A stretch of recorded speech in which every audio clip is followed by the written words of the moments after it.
ఇప్పుడు ఈ రాజకీయాలలో అండ్ బిజినెస్లో అన్నదమ్ముళ్ళు కలిసి ఉండటం చాలా కష్టం. కలిసి ఉంటేనేమో రామలక్ష్మణ్లా ఉంటారు, కలిసి లేకపోతే ఇంకోలాగా ఉంటుంది. వాళ్ళు ఇచ్చే అంత కాంటెంట్ ఎవరెవరు అనమాట, అంత కాంటెంట్ ఇస్తారు ఏ ఫీల్డ్లో అయినా కానీ. చూస్తూనే ఉన్నాం. సో పేర్లు ఎందుకు ఇంకా.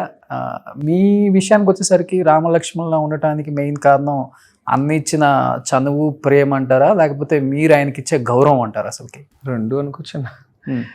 తనకి పెద్ద స్వార్థం ఉండదు.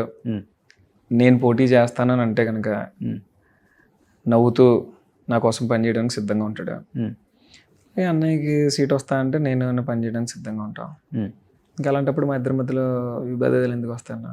ఓకే, పదవీ విభేదాలే మ్యాక్సిమం వస్తుంటాయి అందరికీ. నేను కంటెస్ట్ చేయాలంటే నేను కంటెస్ట్ చేయాలి, నేను కూడా వారసుడినే కదా ఆయనకి.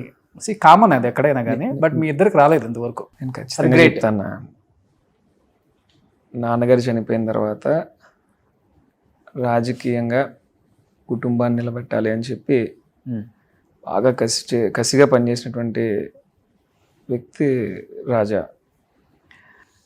అతనే ఒక విధంగా నాకు కూడా ఇన్స్పిరేషన్. అతను చూసి నేను ఒక అన్నయ్య కిందే కాదు, ఒక లీడర్ కింద కూడా యాక్సెప్ట్ చేస్తాను. అతను ఏదైనా చెప్తే నేను నేర్చుకోవడానికి ఇష్టపడతాను. నాకు ఈ రోజుకి ఏదైనా అంటే ఫోన్ చేసి విషయం చెప్తే నాకు వెంటనే ఒక అన్నయ్య కిందే కాదు, ఒక డిక్టేటర్ గాను, లేదంటే ఏదైనా ఒక విషయం చెప్పాలి అని అంటే అన్నీ మనకు గైడ్ చేస్తాడు. ఓకే.